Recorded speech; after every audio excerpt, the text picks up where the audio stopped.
Saya rasa benda tu bagus. Saya rasa benda tu bagus sebab daripada dia orang mengemis dengan cara yang tak betul, kan? Sebab saya dah merasa benda tu. Memohon dekat ni nak bajet sikit. Mana nak letak muka cikgu kot. Kan? Betul. Nak bajet sikit. Kan? Kita ambil cara lain. Okey, boleh monetize kan social media kan. Kita layan, buat, kita enjut je, panggil budak-budak ni berlakon. Budak-budak ni setakat belanja air kat tepi dah cukup dah. Betul tak perlu nak bergaji ke apa semua kan sebab dia orang seronok. Dia orang seronok apa semua kan. Tapi kita kena betulkan niat atas dasar untuk membangunkan sekolah tu. Kalau atas dasar kita untuk gain populariti untuk kesenangan kita sendiri ataupun cikgu tu sendiri, fikir dululah. Jangan macam tu. Kan. Jangan macam tu. Jangan fikir untuk glamour cikgu tu sendiri. Fikir untuk kesenangan warga sekolah tu. So sebagai bekas cikgu lah yang sebelum ni pernah mengajar, apa perkara yang Nami rasa tentang pelajar yang orang luar tak faham sebenarnya tentang budak-budak zaman sekarang? Panas ni. Budak-budak degil lah. Degil. Degil ni bagi saya, sorry. Kalau dulu degil ni satu benda yang negatif sangat kita dengar. Degilnya kau ni tak dengar kata. Tapi untuk budak sekarang, kalau degil tu dia ibarat macam satu perkataan yang dah biasa dah untuk mereka tau. Sebab kita tak boleh nak salahkan dia orang 100%. Dia orang terdedah dengan apa? Social media. Kadang-kadang dia orang rasa apa yang dia orang tengok dekat social media tu betul. Macam saya cakap tadi, perhubungan di bawah umur. Kan bagi saya benda-benda tu mengarut dan perlu dibanteras sebenarnya. Betul. Tapi siapa yang nak banteras? Orang yang buat isi kandungan tu kita tak boleh nak pergi rumah dia, attack dia, berhentikan kandungan macam gini. Dia pun ada cara dia, walaupun cara dia tu cara yang boleh saya katakan tak bersih juga, tak memikirkan keseluruhan, tapi tu cara dia. Tapi balik kat rumah pula, mak ayah lah kita lah.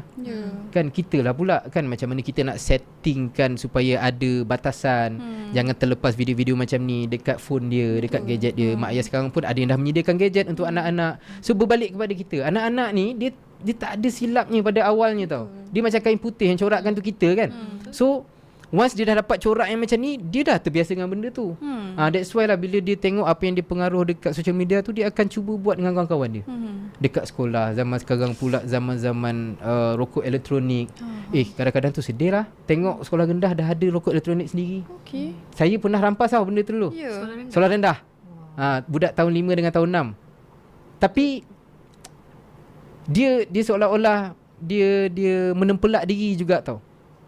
Menempelak diri juga sebab mungkin ada setengah antara kita pun yang kita pun smoking dekat luar.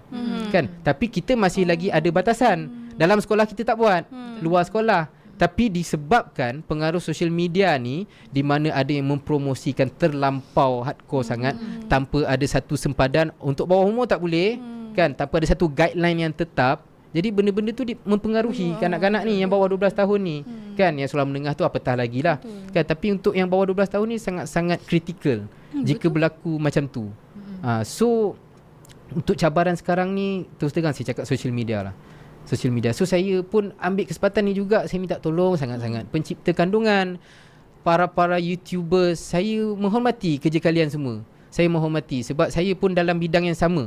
Kan, cuma selagi mana boleh dipertingkatkan kualiti isi kandungan tu ataupun konten yang dihasilkan tu, cubalah sehabis baik. Betul. Sebab yang tengok tu bukan yang umur-umur kita je.